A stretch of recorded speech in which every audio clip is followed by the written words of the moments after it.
Denge gel, Denge Kurdistaniye.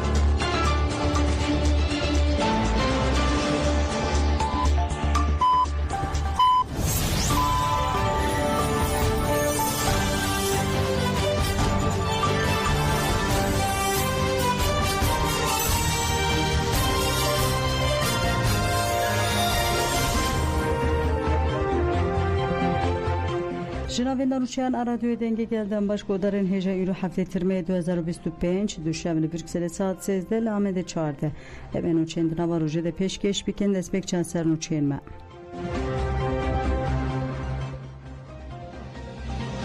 گشتیره جویا کسی نالدار این جهانه داخوازا هفدیتنه آبره برا پوره کرن اسکرین تر گورین شهیدان رو خواندن هجمار لشکرین مری گهیج 12 هان 405,000 افغان ایرانی ترک کرن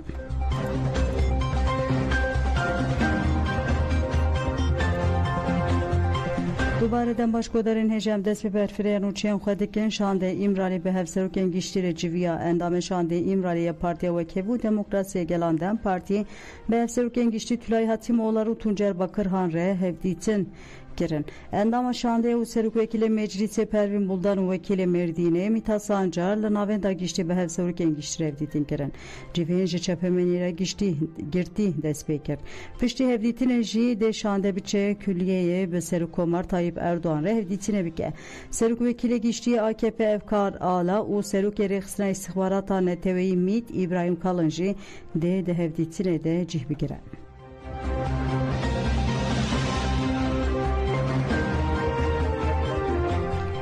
کسی نافدارین جیهانی بانک کرن ام دخوازن برز عبدالله öcalan ره هفدیتینه بکن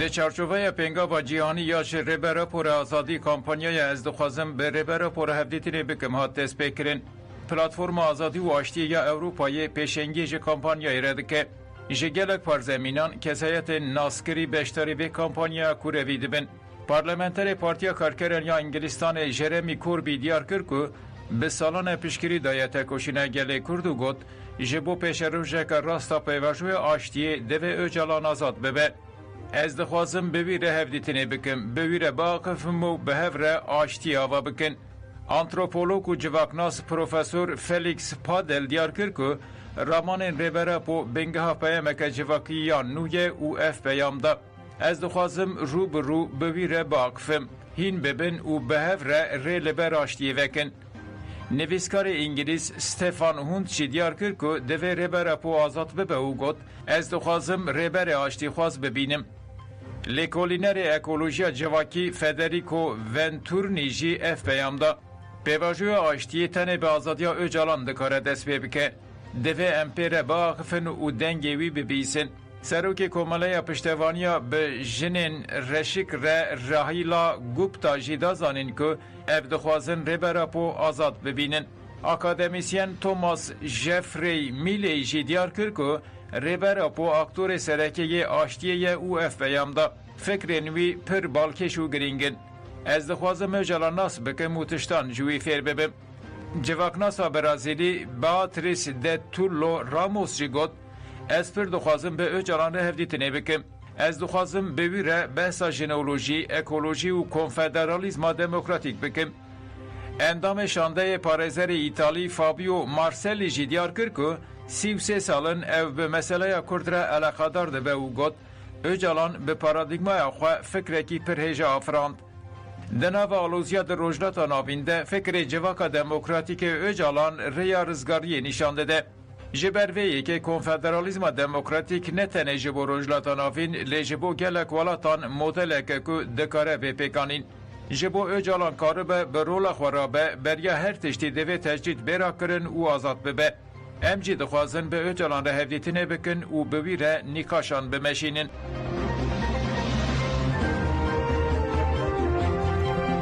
Li Bakurê Kurdistanê civînên Civaka Demokratîk Engel bêhna berdewam dike divê çarçoveyê de li Mêrdîn, Agirî, Sêrt, Batman û Amed banga rêbera pû hatinî qaşkirin û nirxandin. Civînên li Mêrdînê navçeya Qoser, Dêrîk, Şemrex, Mehserdên, Sêbîn û Midyatê pêk hatin. Nûnerên sazî û rêxistinan jî di nav dê gelek kes beşdarî civînan bûn. Di civînan de li ser paradigmaya nû ya rêbera pû agahî hatin dayîn.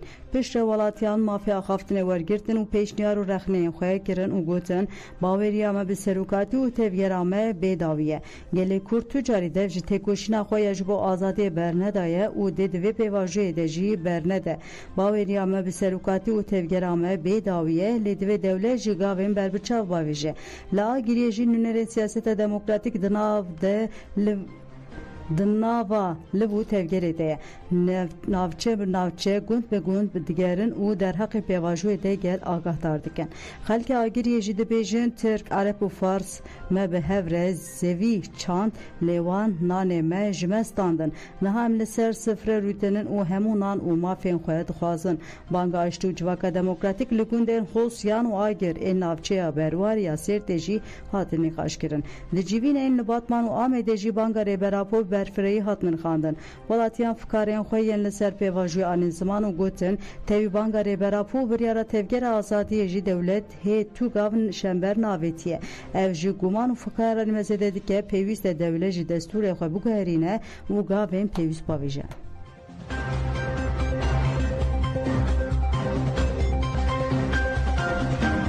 Aktivistê mafê mirovan ê Hindistanê got têkoşîna Kurdan îlham dide me.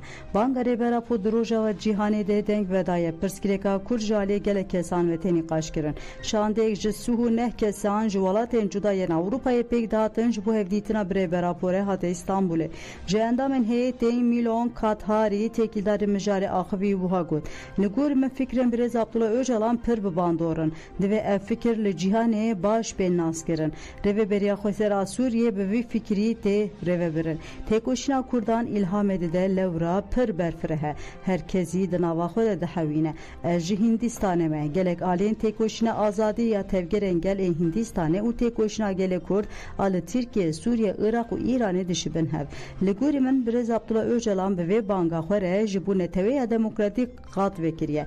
Em wek piştevanên têkoşîna Kurd li çavêrêna ku dewleta Tirk gavên erênî bavêje. Ez ji bo vê yekê li virim û dixwazim biçim hevdîtin bi Birêz Abdullah Öcalan re bikim.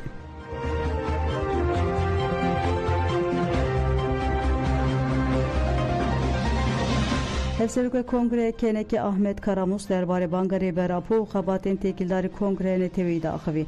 Ahmed Karamûz got li darxistina Kongreyê Netewî ya Kurd ji bo me stratejîk e.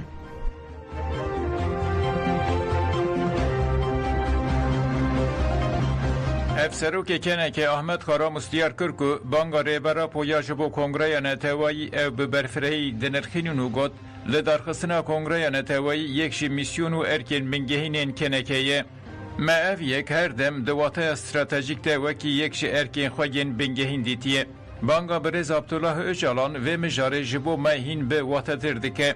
Bi taybetî nirxandinên Öcalan diyar dikin ku yekîtiya Netewayî çi qasî stratejîk û giring e.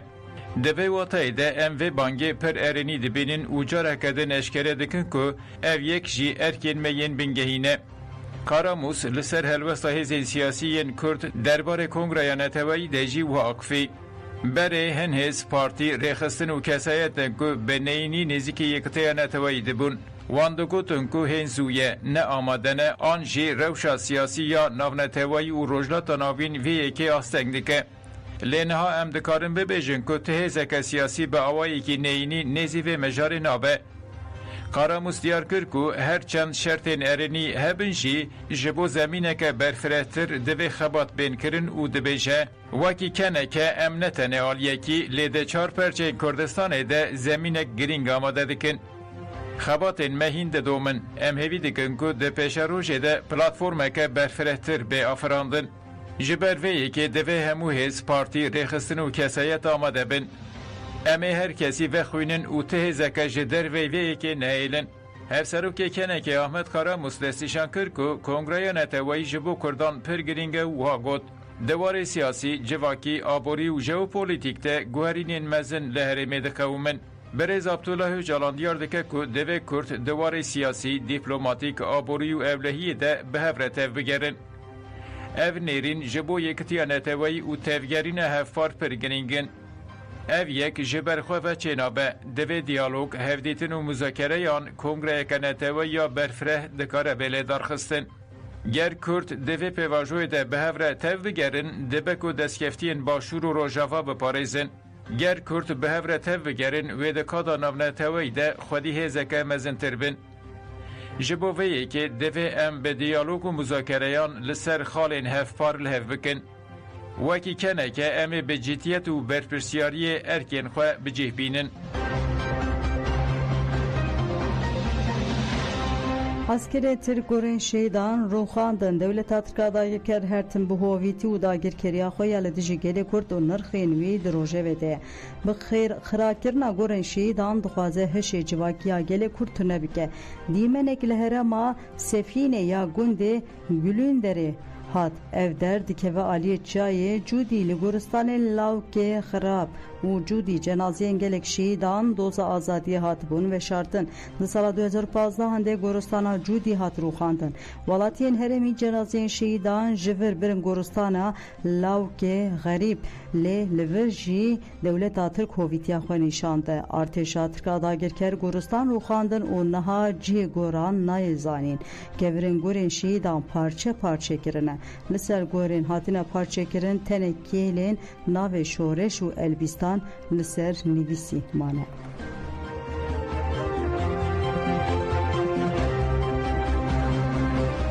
Hejmara leşkerê mirî gîj 12 wezareta parastinê ragihand ku li herêma operasyonê ya li Başûrê Kurdistanê ji leşkerên ji ber gaza metanê bi jehrî ketine 4 leşkerên din miriye. Bi vî rengî hejmara leşkerên mirî bû 12.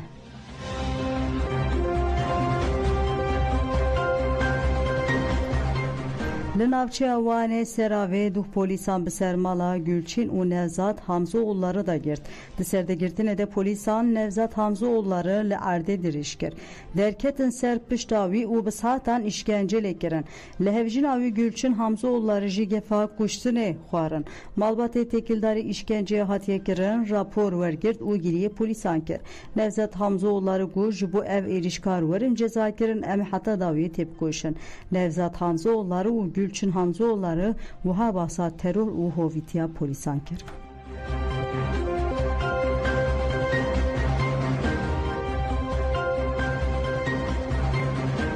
Destê wan tertikê herî hindik sî çile tîmê taybet silah rastî me kirin yanî zilim ke ew me kirin. Destê me pişta gerê dan xebara berdewam kirin. Bi paana yekê dipçika tüfekê serê min para lê da û طعن مدا سر میچو برتونه کرد به فلامن نهادی که شاید ده توی هنر کی و بیه یعنی ظلم ممکنه از کشتنی خواست یکی تلیا فکر شاه تمام هنگی حالی تندرستی با شرط کردم وقتی از خواهی عرضه کردم جارو داده یعنی نفس هم چند دقیقه چون مگو از مرم ثانیه یعنی چند ثانیه نفس هم چون پشت از بردم جا کردن به پایین پشتم من سر من لاشی من گلی جا برین دارن ها کنج برمدن پشت من سکوری من پادکا من گلی جا از نها برین دارن همه سوی بسکنه حتی کد چبلا بشه اگر دادگاه ترکا ده هوا انجام نده از همه اروپایی جی موافقه به پاریزاری خواه بگرم قنطاق سلاح اینسایی لیدا از قرم بخواهویتی و گلی کنه چرتا کنه سینن اویت نعودی تفاق پشتی هنگا مکن نعودی دیسا بطعنا دان سای مالخی من از قرم دیسا شهر مکرن مپال دانش نظر مسه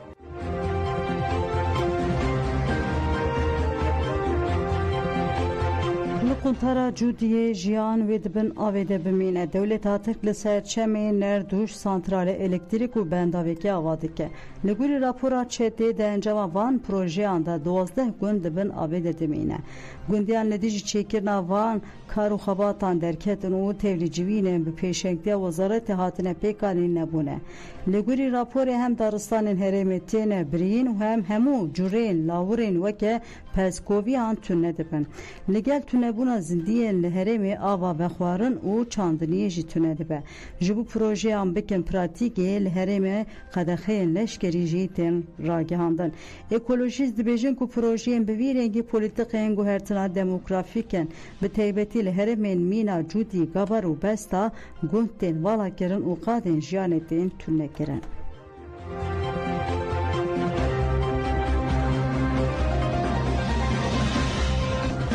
450,000 Afganiyan İran terikandın rexsina koçberiya navnetevi İOM ragihand ku rejima İranê ji bo Afganiyên li welatê wan in û bê belge nexwestin ku heta şeşê tirmeyê welatê wan terk bikin. İOM got ku heta niha nêzîkî 450,000 kesan İran terk kiriye. Netewên Yekbûyî jî ragihand ku roja yekşemê daxuyaniyek da ragihand bû ku li deriyên sînoriyên Afganistanê krîzeke mirovî rû daye û li herêmê tedbîrên rewşa lezgîn standiye. Raydarên Talîbanê bank li netewên Yekbûyî rêxistinên penaberan kirin ku li alîkariya lezgînî bidin Afganistanê.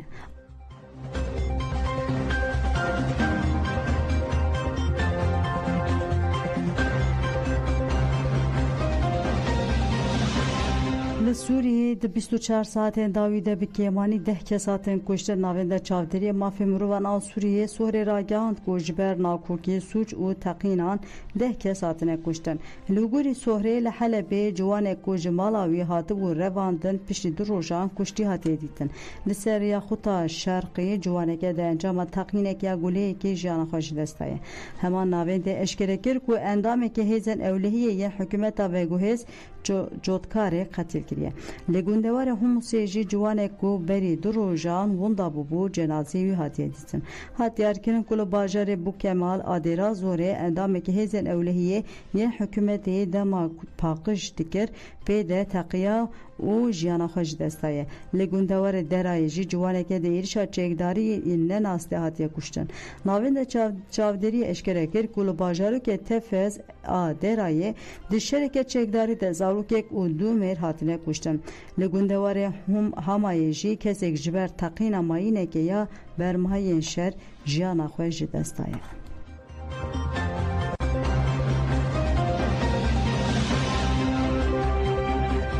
Raydarê Hamasê got ji sedî heştî kontrola Xezayê ji dest çû sîstema ewlekariyê hilweşiya ye. Hat îtakirin ku ev daxuyaniya wazîfedareke paya bilind e Hamasê ye. Rayedar biriya peyamên bi dengê jî BBC re ev agahî ragihandin û wiha got. Em rast biaxivin ji avaniya ewlekariyê hema bibêje tiştek nemaye.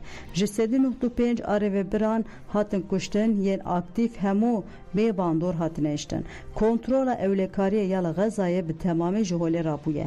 Ev agahî weke pêvajoya hilweşîna navxweyî ya Hamasê hatiye nirxandin.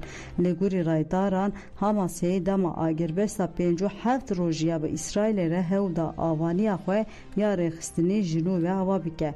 Lêbelê bi dawîbûna agirvestê re İsraîl li navên de fermandariyê ya mayî xist û Hamas hîn bêhtir lawaz kir.